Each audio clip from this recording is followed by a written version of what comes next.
Hey everyone, welcome back to the third installment in our series of videos that looks at building a gaming PC on a budget to compete against the next generation consoles.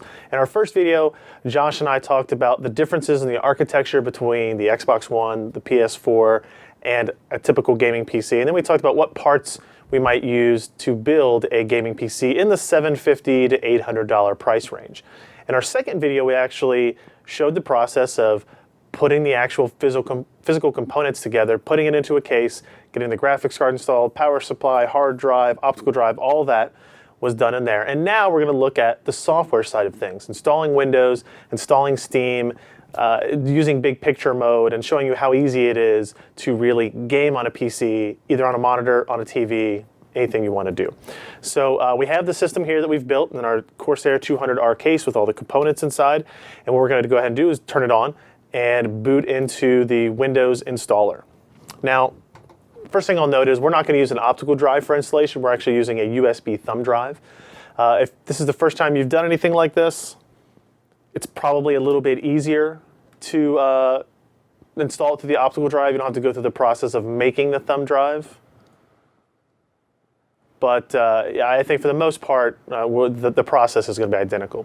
So the first thing we're going to do actually is go into the BIOS, or the UEFI as they kind of call it now. And what this menu does is it's the operating system before the operating system, essentially. This is software on the motherboard that talks to all the other components, figures out what the processor speed needs to be, what the memory speed needs to be. And for the most part, it's pretty hands-off today. Long ago, it used to be something that had to be configured very carefully. Now, if you're just a beginning user and you don't want to get into the super nitty-gritty power settings of tweaking timings and frequencies, you can pretty much just enter the BIOS, make sure that it works, make sure everything that shows up as it should, and go ahead and start the installation, right? So if you look at this UEFI implementation from me, again, this is an ASUS implementation. It'll be different for board vendors. This is the kind of basic mode, which is really all you need to get into for our use cases. It shows here that we have our hard drive installed, and it has our optical drive. And you can adjust power saving mode, overclocking mode. You can go into advanced, but that's something we're not really going to dive into very far. You can see our processor is listed here. We've got our 8 gigs of memory. It's running at 1333 megahertz, which is under the speed that we actually purchased the memory at, so we might go in and change that, but it's fairly simple. What I'll do now is click this button here, or you can hit F8 and it will bring up your boot menu. You can see we have an OCZ Turbo thumb drive, USB drive installed that has our installer, so we'll go ahead and load that. Now what happens then is the system reboots. It quickly gets into the Windows 8 installation process. Windows 8 is actually a simpler installation process than Windows 7. It's all pretty easy. You have to answer a few questions. You may have to install a product key depending on what version of Windows 8 you're actually using, either during installation or after installation. And then you tell it which hard drive to install to, which in our case, we only have one hard drive, so it's very simple to do. So here's our first menu. Yes, we want these languages. Go ahead and skip through that. We're going to go ahead and do the install now. And like I said, Windows 8 tries to simplify things pretty dramatically for users that are installing this for the first time. We need to agree to our license terms, hit next. And if you have an upgrade, this is if you have an existing operating system on the hard drive. This is not the case for us, so we'll do a custom install Windows only. You see our 1 terabyte hard drive here is listed. You can go through and create partitions. It's not necessary anymore. We'll just hit next, and Windows is smart enough to create the partitions that it needs for the process. Now the next steps is it's going to do copying the Windows files, which is very fast thanks to the USB drive. It's going to install them, install the features, install updates, and we'll see this process in kind of a sped up form as we move on and watch. It should take anywhere from 5 to 15 minutes depending on the performance of the rest of the system components.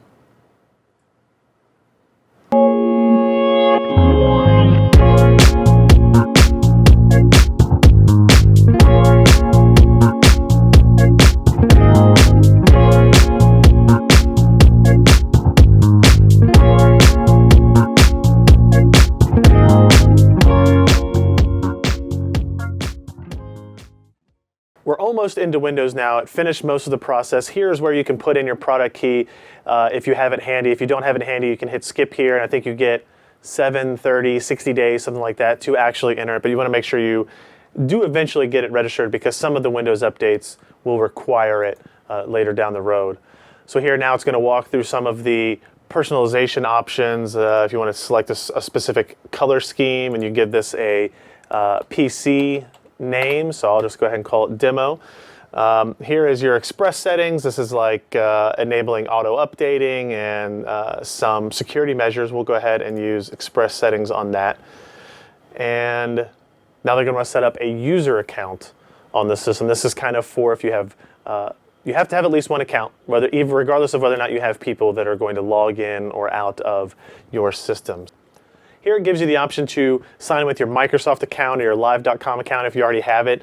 If you don't have one, you can actually either create one through this button here, or if you click it, you can actually choose to sign in without a Microsoft account. The Microsoft account basically allows you to download from the Microsoft App Store, as well as a couple of other little things here. So I'll go ahead and create a local username of Ryan, and I think it'll let me do it without a password.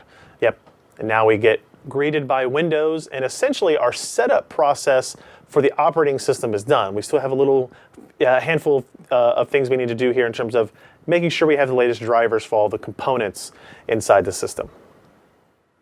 So there you have it. The total installation process of the operating system was about 15 to 17 minutes. Total time from exiting the UEFI settings to getting into a usable desktop. Now it's Windows 8.1, so we got our new menu system, but a quick Windows D shows us the desktop if that's what you want to use. I think the first thing we're going to do is, before we install our drivers, is we're going to go ahead and download a different browser. And that's something obviously that we always recommend here at PC Perspective. Chrome is the one I prefer still today. So let's go ahead and run that installation. It will work with both the tile mode and the standard Windows desktop mode. So you don't have to worry about anything like that.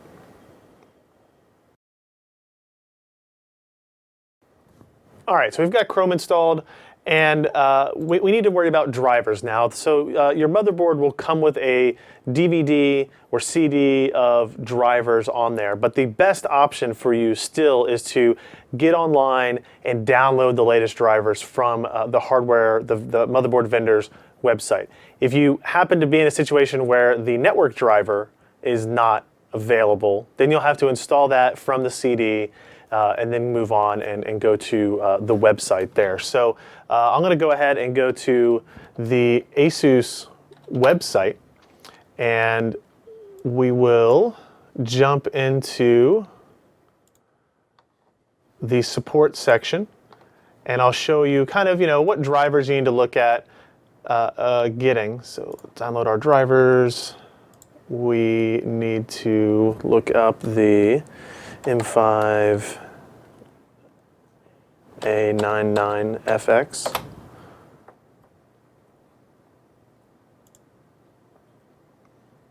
So once we select our operating system, these presented with a lot of different options here. You've got hotfixes, BIOS, audio, LAN, utilities, and manuals, which, if you need all those different languages, you can do that as well. So we've got different networking driver. You can go ahead and download that if you want to. Not really necessary here for us, since we already have our networking working. You're going to need your audio driver as well. And if you want to update to the latest BIOS, you can definitely do that too. So you'll notice that there aren't any chipset drivers listed here for the AMD motherboard. Most of that is kind of handled by the AMD Radeon, the kind of Catalyst Control Center. So you update the drivers that you need here, and then the next thing we're going to do is we're going to go to AMD's website. And this is convenient, at least for this particular build, because we have not only an AMD platform, but we have the latest, we have an AMD graphics card as well. So let's go ahead and see if there are any platform drivers. No, it looks like everything here is just for the APU. So I would recommend going to drivers. We're going to download the latest AMD GPU drivers for Windows 8 64-bit. In our case, we've got revision 13.9. If you want the betas, you can go down here and get those betas. We'll just go ahead and take the most recent beta driver. Click on download, and that'll take a little bit to copy over as they tend to be fairly large files at 243 megabytes. Once the download is complete, you can go ahead and run the installer. Now, because it's a beta, Windows has actually come up and say, hey, we don't really know what this program is. If you click more info, you can go ahead and select run anyway. Be careful when you're doing this in the future. You might not want to always do this, but we trust AMD with their software installation. So we'll go ahead and run our Catalyst installer. It's a very simple process. If you've ever installed any kind of program or application on a computer, it's basically going to be identical. We'll step through this process here. We'll go ahead and do the Express installation. Accept the user agreements. It's going to create a folder for us. That's fine. And now it's going to actually go through the process of updating the software on the PC to make sure it has the most up-to-date versions for our graphics card. This little pop-up again is a security measure here. Go ahead and click install and leave the checkbox there for always trusting software from AMD. Now when you see this flickering on the screen, that's pretty normal. It's expected. It's updating the display driver, so your monitor and display is going to freak out a little bit as ours is doing here. And it will eventually, at the end of it, either ask you to reboot. Even if it doesn't, I highly recommend you do one reboot, and then you're kind of pretty much done with the process. Now, the second piece of software that AMD is now including with their driver is the AMD Gaming Evolved app. It's actually powered by software called Raptor. And what it attempts to do is recognize the games that you have installed and optimally set those in-game settings for the graphics card and compute hardware, the processor and the GPU essentially, in your system. So it's actually a really good idea. It kind of simplifies things for beginning PC gamers that don't want to really go in and mess with settings like tessellation, ambient occlusion, or anti-aliasing. It kind of helps to crowdsource the best settings for your hardware for optimal quality settings. So you can see here it's asking me to scan games. We don't have anything installed, so I'll go ahead and close that. And then behind it, it says that the Catalyst Install Manager is finished. And as expected, it's going to ask me to reboot. We'll hit yes, and it will go ahead and restart the system. And there you have it, guys. That is all there was to it. We now have a completely built and configured gaming PC ready for us to install games and run them and see how they look. So I think the best option actually is the AMD Gaming Evolved app runs again as it detects hardware again. It's doing this because the driver has changed, so the software configuration has changed some. And then we'll go ahead and get into what I think is the best application for PC gamers is Steam. Obviously, you could use Origin as well if you want to play Battlefield 4, for example. But let's go ahead and open up Chrome. So we can go to steampowered.com, or almost, and go ahead and download the installer for Steam. It's a pretty small download, but it's going to have to do some updates to it as well. So this is kind of, most people consider in the PC gaming world, the best application for managing your games. It has the best libraries of games. And we'll go ahead and show you how easy it is to get that up and running and actually download and install a game. Now, if you don't already have a Steam account, you're going to have to create a new one. I'll go ahead and log into my account so we have everything up and running. So here we have Steam up and running. You can see that I tend to have a pretty extensive game library in Steam. And when you have a game, you can actually go to the store. You can search through games this way. You can find great deals, new releases. You can play Rage for free this weekend. They've got lots of different things you'll be able to pick from here. But once you actually purchase it, it'll show up in your library.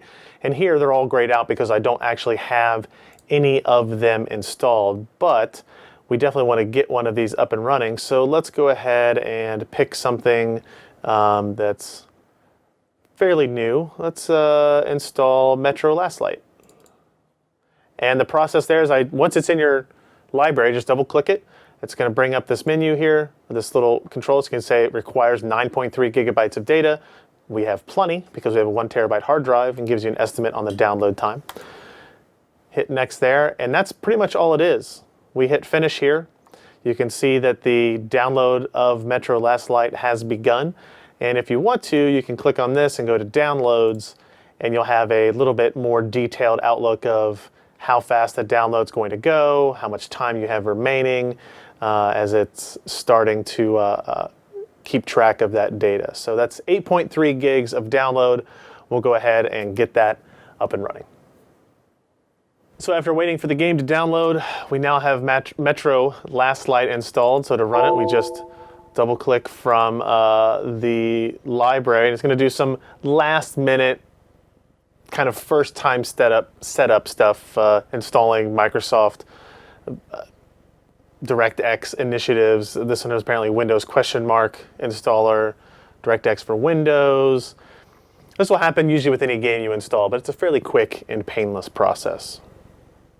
And you can see here, we're playing Metro Last Light. It's really, really just that simple. We'll see if we can jump past these menus, the intro sequence. And you know, almost all Steam games function the same way. They're this easy to install. They're this easy to run. If you want to play EA-based games like SimCity or Battlefield, you need to install Origin, which is another client very much like Steam, but it's, again, fairly simple to use. That's one of the good things of what PC gaming brings you, is all these options. Sometimes those options can be complicated, but other times they actually create a lot of cool stuff for you. So we'll go ahead and enter in this new game just to show you that it's all up and running with our AMD processor, our R9 270X graphics card. We're running at 1080p, and the Dark Ones came much we'll skip through this from the intro sequence. And it'll load up the opening level to the game. I used to live nearby. Before the war, I mean, up there. I was on the train when it happened. I tried calling my family, but couldn't get through. So it's really just that simple, guys. It's really cool. PC gaming has a lot of these different options for you. It's easy to build a system. It's easy to install the operating system. It's easy to install the games. But let's say, for example, I'll hit Alt F4 here and exit out of the game, get back to Windows. Maybe you're one of those people that likes to game in front of your TV instead of in front of a computer monitor at a desk. And I can completely understand that, spending all day of my day in front of a computer monitor at a desk. Sometimes it's nice to be able to sit in front of your TV and game. And to do that, Steam has an option for you called Big Picture Mode, and I'm going to go ahead and hook up an Xbox 360 controller here that we'll use for couch-based gaming. And so if you look up in Steam here, there's actually a button here that says Big Picture. You click that, and it's going to take you into Big Picture Mode. This is meant for sitting on your couch and taking advantage of the Steam store, the Steam library, the community, while using a controller. Or you can use a mouse and keyboard as well, but the controller is obviously where it's meant to be. So if we look at our library, you can see here it shows that I have Metro Last Light installed. The little controller next to it indicates that it has integrated controller support. Skyrim has like half of a controller, so it's almost controller support, but you can see there are a lot of games that have this integration already built. So if I start Metro Last Light from here, it's going to load up essentially in the exact same way as we had before. Only now I'm able to use a controller. You can use a controller sitting at your desk, to be perfectly clear, but this is one of those options. And you don't have to use the Xbox controller. Most people are saying that the new PlayStation 4 controller is working on their PCs as well. So once we get through the intro, it works the same. So this is another way for you to, if you want to, take your PC, set it in front of your TV, your home theater system, or run that really long HDMI cable, and you can get all kinds of complicated setups if you want to do that. So that's Steam Big Picture Mode here. You can see if I start the game up, I can do the exact same thing. So that's it. It's really just that simple. We'll go ahead and exit out of the game, and it will take us back into Big Picture Mode that you can stay in. You can even buy stuff through the store, and you're not really missing anything on this than you would get with the Xbox Live service or the PlayStation Network service. You still have access to all this. If you want to play Call of Duty Ghosts, you can go in here. Apparently I have to make sure that I'm not 14 years old to play this game, and view the trailers, watch screenshots, or even go ahead and actually purchase it through the Steam ecosystem. So that is pretty much all it is. That's all there is to building your gaming PC. We've showed you selecting the hardware and why we selected it. We showed you putting it all together, physically building the system, and now today we've showed you putting in, installing the operating system, getting your drivers up and running, which in this case was very simple, installing Steam, installing a game, and running it. It's very cool. So make sure you check the links below for stories on PCPer.com that detail what our selections were, how you can buy it, quick links to Amazon and those places that you can purchase it. But anything will work. And if you have any questions or comments, guys, make sure you let us know. I'm Ryan Schraub for PC Perspective. Thanks for watching.